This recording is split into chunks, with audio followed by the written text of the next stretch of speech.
More 1080p camera discussion, color matching questions at Apple, the HomePod Mini, and why we didn't see more M1 Macs and iMacs. This is MacVoices. Today's MacVoices is supported by MacVoices After Dark. Uncensored, off-topic, and always off the wall. MacVoices After Dark is available as a benefit to our Patreon subscribers. Sign up at patreon.com/MacVoices. Welcome to MacVoices. This is the talk of the Apple community, and I'm Chuck Joyner. Folks, this is the third and final show in our coverage of Apple's Unleashed event. Last time we started up a discussion of the 1080p camera. This time that discussion turns into a little bit of a debate. We talk about the HomePod Mini. We talk about colors and how they are being coordinated or not at Apple, and get into why we didn't see more M1 Macs or iMac models. Let's go back and let the panel do the talking. Mm-hmm. Right there with the speakers. Kelly, I'm going to accuse you of being part of the echo chamber, though. Why? Because the 720p camera thing, I think pre-pandemic. I mean, let's go back a year and a half, 2 years almost now. Yeah. Pre-pandemic days. I'm not sure that the majority, note what I said, majority of people really realized or cared that much about it, that for what they were using their laptops or their iMacs for. I think it was adequate. It was fine. It did what it needed to do, and that was it. When we hit the pandemic, everything changed. Okay, because look, nobody's making movies, or very few people are making movies sitting in front of their iMac looking at that camera. Same thing with laptops. And listen, I'm right there. I'm part of the echo chamber too. But I think realistically, we're back to an earlier part of the discussion where Apple is building these devices for most of the people, not for the echo chamber. And I would disagree with that because, number one, first of all, we know Apple is capable of better, because my phone had a way better camera in it than my computer starting in 2012 or something. I mean, it's ridiculous when the selfie camera on the iPhone became a better camera than what the camera is that I have in my laptop. But it happened. I don't remember when it went 1080. So if I was going to FaceTime somebody or whatever, I already had an alternative to use. Maybe I want to be sitting at my computer and use a nice microphone and sit down with my headphones and my setup or whatever. And I'm always going to do better with an iPhone than I am with the camera in my laptop. And the reason I know that is because I'm using an iPhone right now as the better camera, because it's clearly superior to anything that Apple has given me. Number one. Number two, lots of people have a webcam for something already. I was doing Skype, or I was whatever. And, I used to do video chats with my friends or something. So I went and bought $100 webcam, and I've been using that. So I think Apple just figured out that most people, if you're going to talk about the plurality of users, the plurality of users have solved this problem. And they either solved this problem because they went and bought a Logitech C900 something, whatever was the 900 series when they needed their camera, or they have an iPhone and they just set their iPhone up and talk to people on their iPhone or on their iPad now with Center Stage, and didn't really care what the camera was in the laptop.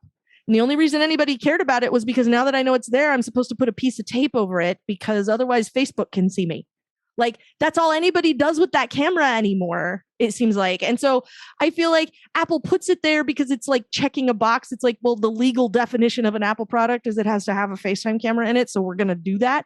But they don't care about it. And I don't think they had room to do anything better until Johnny Ive left the building, so that they could make a machine that was a tiny bit thicker or a tiny bit heavier. And then they had room to put the other, 360p in there to make it so that it was something that people actually wanted to use. Because if you ever tried to use the FaceTime camera, there's a reason everything on Instagram is, here's a light to make your video conferencing better. And it's always showing it with the FaceTime camera. They're never showing it with an additional webcam or anything, because you don't need it for that, because webcams are much better than anything that Apple's ever put in the top of that machine. I think they did it because they didn't care. I don't think they had to care anymore. Well, up until the time when everybody was, I mean, really prior to the pandemic, very, very few people, as far as the overall user base, I think, were using FaceTime or video Skype or any of the rest of it. You saw lots of examples of it on television, but I think for the most part, people just didn't do it until they had to. And the pandemic basically forced everybody to start using webcams. And, you know, part of the reason why they were so hard to get right in the very beginning is everybody panicked and said, oh, I need a webcam. So they went out and bought a webcam. Sure. That was better than what came with their Apple or Lenovo or whatever computer it was that they were using. Yeah. And Apple didn't improve it in their laptops because it just didn't matter. And now it does matter. And, you know, they're scrambling to kind of catch up in that department. So now 5 years after 1080p became an affordable thing, they're finally putting it into a laptop. And Kelly, I think that part of the reason it got in the phone first was that people were using the phone to do a lot more selfies than nobody used a selfie. Nobody used an iMac or a laptop to do a selfie. For a video chat or for Skype or for this. But I think, but I think that's why it hit the iPhone sooner. That's why.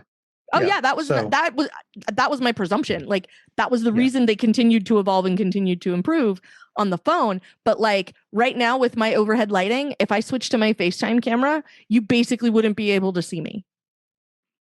Right. And I think that's ludicrous, but that's apparently just me. Yeah.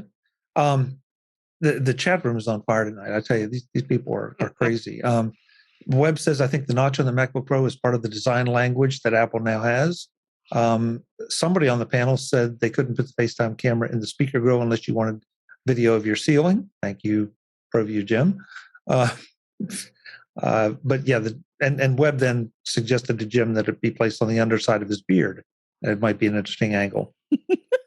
Don't know what to make of that. You don't have to read all the comments aloud, Chuck. Well, I think that these people are kind enough to contribute. I think that I even replied to him. You did. You said it's for MacVoices After Dark. I think that's a perfect place. So can I take issue with a minute for design language? Because it's not with the notch as design language. My issue is because after I saw Jason Snell said this, I can't stop thinking about it. And it's Apple needs to hire a color czar so that all of their colors are anywhere in the same neighborhood as each other. Because if you buy an orange iMac and then you go buy an orange HomePod mini to go with your orange iMac because orange is your thing, they don't match. They're not the same family. It's a different palette and it's nonsense.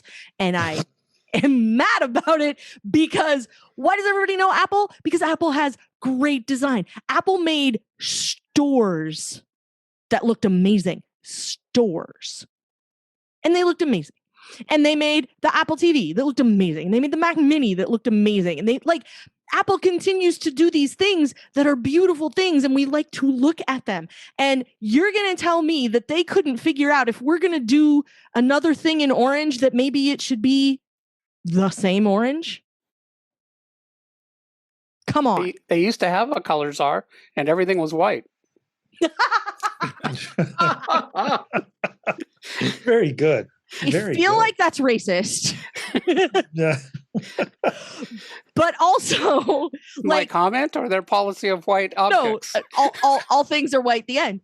I feel like it's a thing that's somehow getting overlooked. And ever since Jason said that, now that's all I can think about is yeah, none of that stuff goes together at all. And it's weird. And it was a thing that sort of crossed my mind briefly when I was if I was getting a new phone, what color would I get? Because it's not going to coordinate with any sort of accessories I got to go with, other stuff or whatever. And I just the fact that it's not happening, I think is weird. And that's part of what I'm sort of aggravated by, because I don't think any of that stuff's going to go together, and for Apple to be a company that screws that up feels wrong somehow. So you know. Go ahead. Look at the colors on the phone. Uh-huh. And this is going to just be like salt in the wound for you, Kelly. If you look at the HomePod mini page on the Apple website and scroll down to where they show how simple it is to turn or to activate your new HomePod mini, it's the blue mini with blue iPhone beside it, and the colors go together. They could do it for that one. Why can't they do it for all the other colors? This is my question. I think it happened that time on accident. Wow. It's a tough bunch tonight. Well, come on. This is a company that is known for their aesthetic. And how do you know this? Because before I converted Mr. Kelly, which was a decades-long process, I'm here to tell you, before he was a convert, at one point we were shopping for a big TV, and I went, and when they were showing them to us, there was one that we started looking pretty seriously at, and I went, can I see the remote control for that TV? And he said, why? And I said, well, because I want to know if it's going to be a terrible experience, and if it's just going to make me mad every time I operate the TV. I don't want this TV. And he said to me, standing there in the store, you are such an Apple user. And I'm like, thank you. Because I know a good experience. I know a good aesthetic. Like, don't give me a bunch of extra buttons that don't do crap I don't need. Like, give me the ones I need and no more. And that's it. One of the things I've always appreciated about Apple is that sort of sleek aesthetic. It's a thing I like about them. I mean, I like a lot of design language. Don't get me wrong. There's other stuff I like that I probably have no business enjoying. But this in particular is a thing that I can't get over. Because for some reason, I find it very irksome that Apple can't get it together. If I can match my clothes to leave the house, they can match things that go together to leave the house. Like that big house they've got with the one wall missing. From Garanimals. And Jeff gets it in one. Why can't my Apple stuff be Garanimals? If you're going to give me colors that go together. You probably can't get the phone and one of the iPad colors to look nice together. I mean, come on. That's so like movies need a continuity coordinator. Yeah. And Apple's a big company, and these things are developed all over the world, and they're in different media. So it's probably harder than you think. I don't think it's easy, but I think it's possible, and I think Apple could have solved this problem. They have enough money.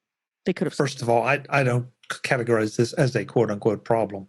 And second, I think I'm going to reserve my judgment until I see the orange HomePod mini sitting beside the orange iMac, and then I'll decide just how different it is.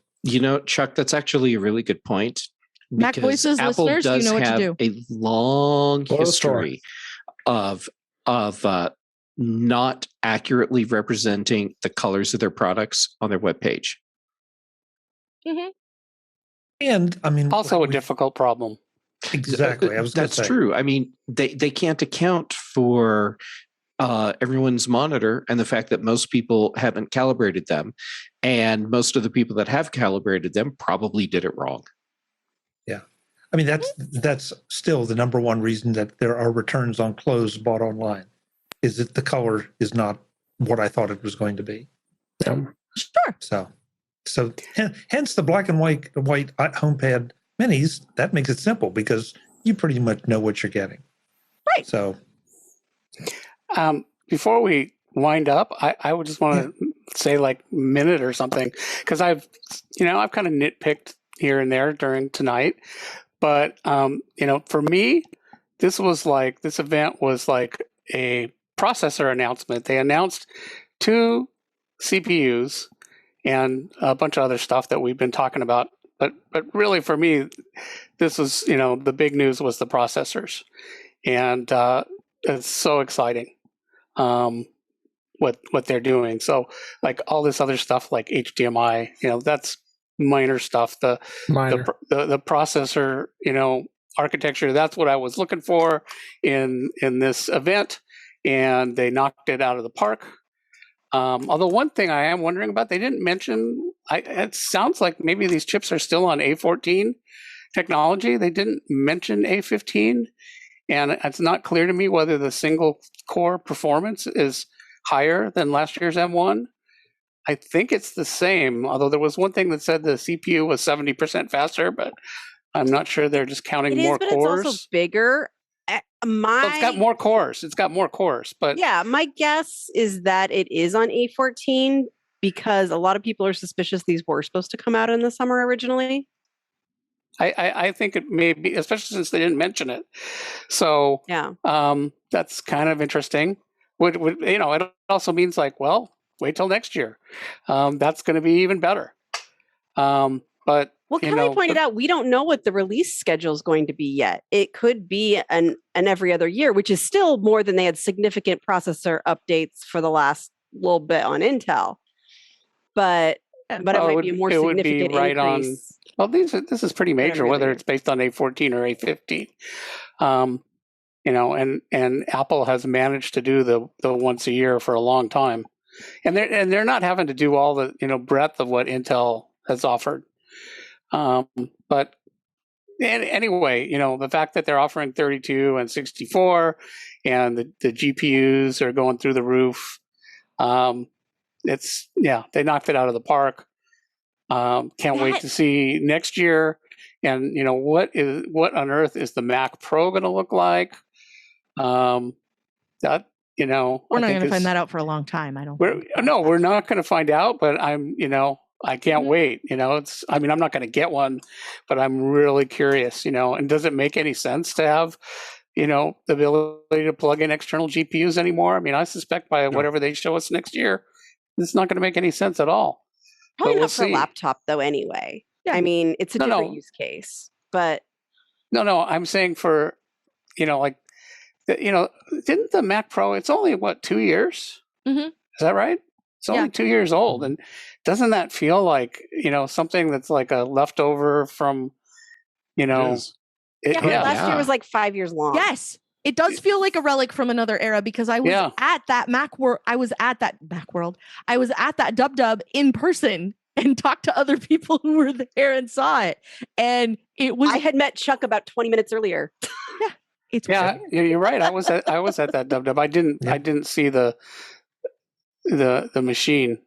I've never seen one turned on. They had one at the local Apple store, but it wasn't turned on. But So is my calendar right? Aren't we about a year into the alleged 2-year transition? We're halfway. I think so. Yeah. And look at everything they've released. The consumer machine that's left is the larger iMac. Right. At this point. Well, yeah, and actually that's something we haven't brought up that I think is interesting, that they didn't come out with larger iMacs and they didn't come out with an upgraded Mac Mini. And it sure seems to me that these processors they could have dumped those into, or not dumped, but, at any time they could come out with a new iMac Pro based on these M1 Pro and Macs. Nope. Well, they could. Not until they can scale M series processors somehow, either together or or put enough quartz in them to where it makes sense that you could call it a Mac whatever Pro machine. It's way easier than that. This is a company that is run by a person who became the head of the company by coming up as one of the people who was the master of the supply chain and knows that there's no way they can scale any of that stuff to make enough of those things to give us a new mini or a new big ass screen or whatever. So we're not going to get those until Apple can get their hands on them. Remember Apple was a company at one point during the peak of the iPod era, maybe it was the iPad era, that was buying like 35% of all the flash memory being produced because they needed it for all of the stuff that they were making. So this is the same sort of situation. Like I don't think they can get their hands on enough of them to put them in those other screens. I just don't think it's a possibility right now. I think you're right, Kelly. Apple probably won't do that, but isn't the panel in the 27-inch iMac still better than any other computer, or even you can't even buy a monitor, that with that spec, except for I guess the LG, which is that same panel, the 5K,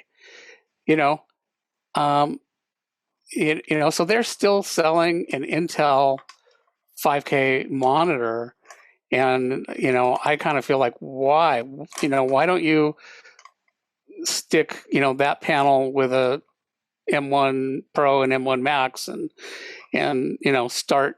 They probably can't get enough get of them get to off do that Intel right now. and the laptops at the same time. And you run the risk. The machine that everybody was screaming for right now was the larger laptop, was the 16-inch laptop, and the 14-inch laptop is just kind of icing on the cake. Mhm. But to throw in a 27 or 32-inch iMac at the same time would have stretched Apple's capacity to what probably well past the limit to be able to put out enough machines to meet demand. So instead, they're like, okay, well, here's the laptops everybody wanted, and it's 16-inch and 14-inch, and what about the iMac? Well, we'll get to that probably sometime next year. I remember when the M1 was announced, I sort of predicted that they would finish the transition in a year, and I think that they probably would have if supply chain hadn't become such an issue. Because you're right. There really is absolutely no reason why they couldn't put an M1 or an M1 Pro or M1 Max in a new enclosure for an iMac, or build an M1 Pro Max with twice the number of cores and twice the amount of RAM, and throw that into a slightly bigger enclosure and call it the Mac Pro Mini or what have you. But they just can't get the chips right now. There are whole car manufacturers with parking lots filled with trucks that they can't ship because they don't have the chips for them. Yep. So everyone is kind of hurting right now for all this, and it makes no sense to announce products that you can't fulfill. So they just kind of let it go. Well, as much as we were laughing before, Webb and I both have, well, and Brittany too, there are three of us that have machines on order that are not going to get here next week. Mm-hmm. And okay, so at least two of us, I'm not sure about Webb, have quote unquote custom orders. So you expect that to take a little longer. I don't have a problem with that. But the fact that they have that much demand, and also, from a business standpoint, I'm not sure it makes sense to just upgrade the entire line. Let it roll out a little bit. Let the furor die down over the MacBook Pros now, and then drop the iMac on the M1. Yeah, other than the fact that they still have these They're Intel different. machines in the catalog, would you tell anyone to buy those machines? No. Yes. I wouldn't.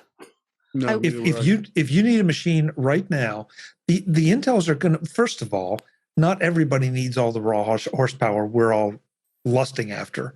And second, if you need a machine now, taking it out of the catalog means you're going to lose a sale. And I'm not saying they should. No, I'm not saying. I'm not saying they should take it out of the catalog. I'm saying they are losing sales because people are looking at it and saying, no, I'm not going to buy that. Well, not people who need machines that can emulate like Windows.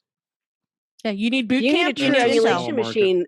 Presumably those people have gone out and bought those machines because they ain't going to be available for probably more than 6 months. Also, they've already dropped boot camp. Yeah. And if you math it out, like if you when I was sitting down and sketching out like availability last year when I was looking at getting my machine, because I was just holding on until they fixed the keyboard, and then they went, well, we've done more than fix the keyboard. We put a whole new processor. So then I waited and got one of those. But if you think about it, like Apple supports the current version of the operating system, whatever it is that's out right now, and they support like 2 back from that. So like if you need a security update or something like that happens, then that's effectively 3 years of support that you get right off the top. And then if you can run the most recent version of operating system on that machine still, which Apple's going to have to do for a while, then at that point, like you've still got the option to continue to use that machine. So even if you go buy one of those Intel computers today, you can still get a minimum of 3 years of effective life out of it. And then if you maybe don't upgrade to the next version of the operating system and everything still runs the way it does, you can probably coast for another year, maybe 2. And then you've gotten 5 years out of that machine that you bought right now in the middle of the transition. And you're going to be fine. It's not going to be a problem. I think part of the reason they said it was going to take as long as it took to roll everything out is that I'm presuming, I have absolutely no information on this, that there's some sort of deal with Intel as far as phasing out using their processors for things. So they probably have to, for some amount of time. Intel will sell them chips. There's already features in Monterey that don't work on Intel machines. I know.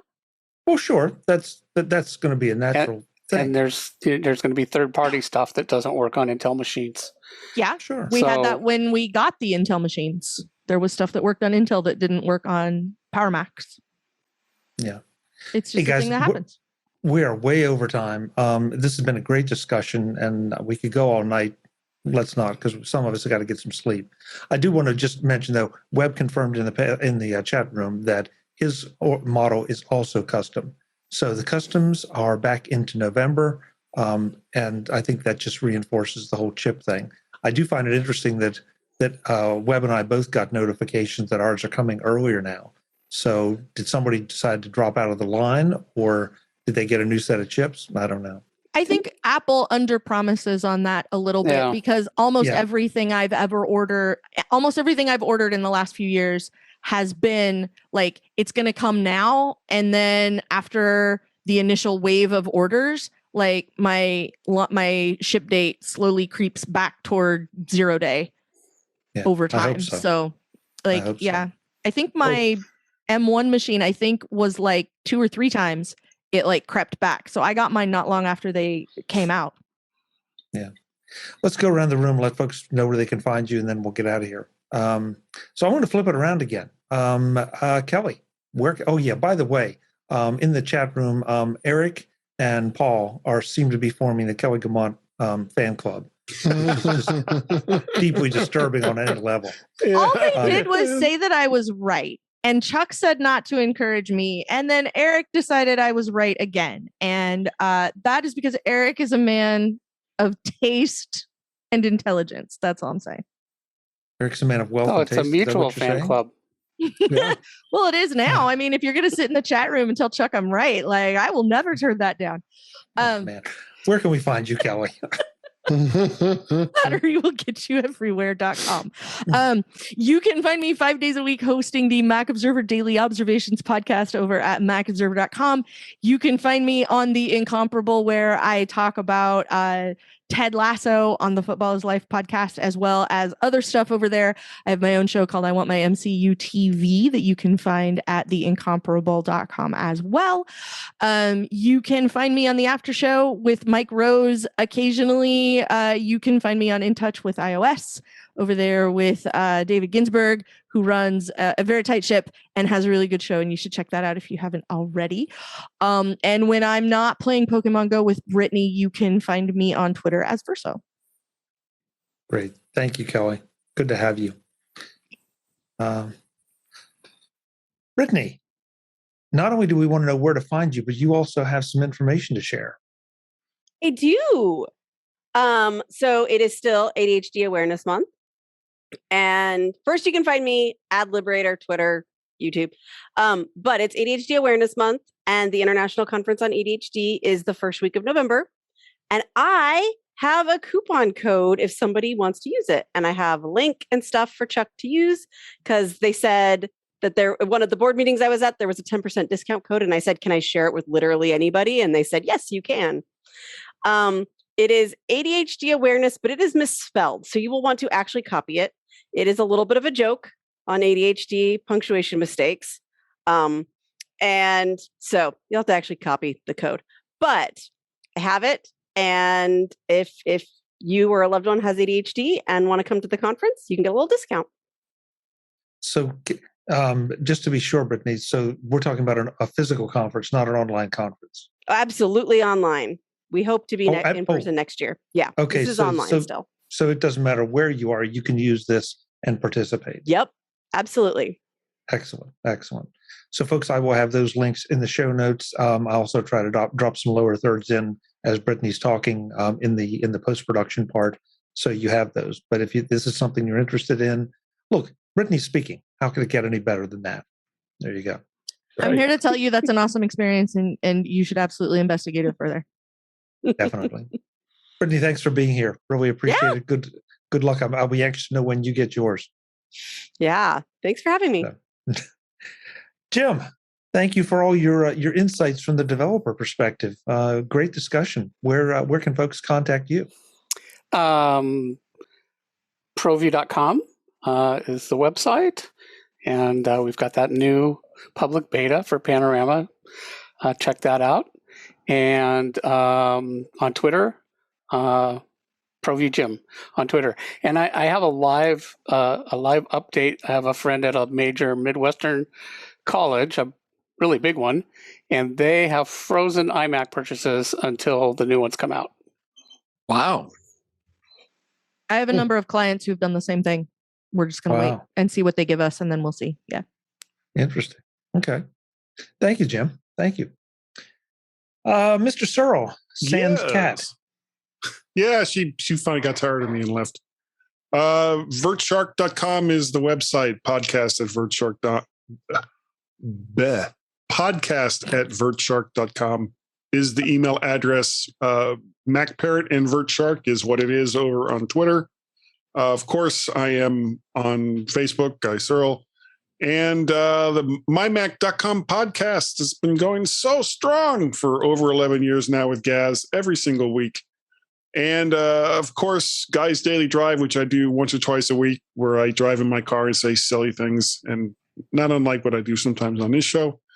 What else? I think that's about it. Yeah, that's it. Excellent. Thank you, Guy. Good to have you as always. Jeff Gamet. Where can we find you? Where can we find you? And thank you for everything tonight. Some really great discussions. And we still love you, even though you didn't have all nice things to say. Oh, thanks. That means a lot. It's always awesome to get to hang out with this crew. And you can find me on Twitter and Instagram, JGamet on both. My YouTube channel is youtube.com/JGamet. And on Thursdays, the Big Show, Fridays, the Mac Show, this Thursday evening, In Touch with iOS. And I kind of get around. I'm easy to find. Excellent. Thank you, Jeff. I love that shirt, Guy. Yeah. Yes. Guy, I actually don't have a single Cirque de Mac shirt because what happened every year at the end, at the end of the night, there'd be someone who would be so sad because the shirt they got when they showed up was gone. They had lost it. Someone took it, whatever. And so I would just give them my shirt. And then they were happy and they had a shirt. And so to this day, I do not have a Cirque de Mac shirt. Yeah, I didn't do that. I was like, get away from my shirt, you rotten people. Well, see, that's because you were thinking ahead. And I was merely thinking in the moment. That's funny. Okay. Yeah. No, I was just big and didn't want to give my shirt up. He has golf shirts. Yeah.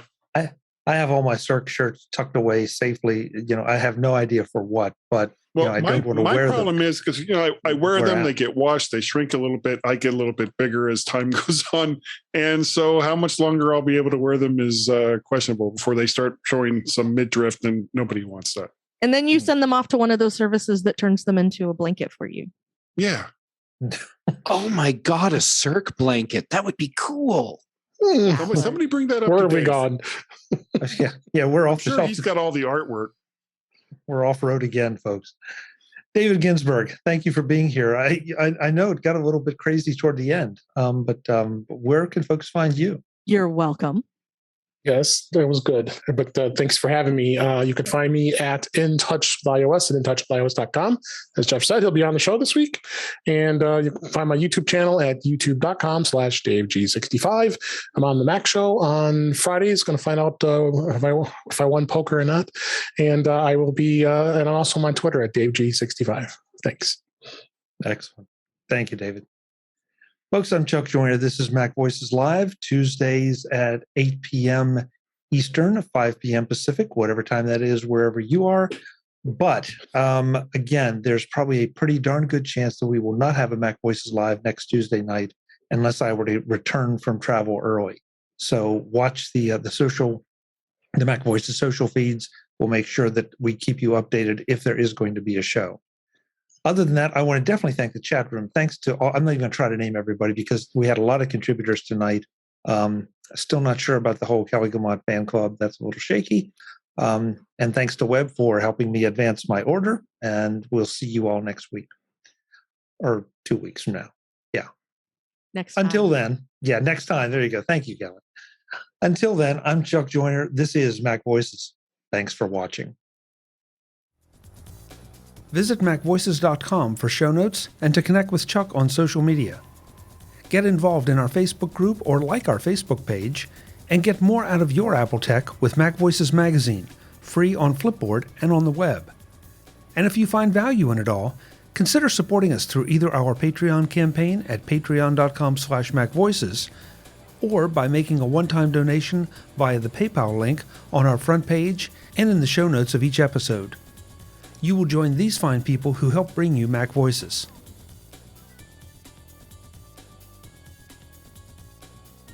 Advertising handled by Backbeat Media at backbeatmedia.com.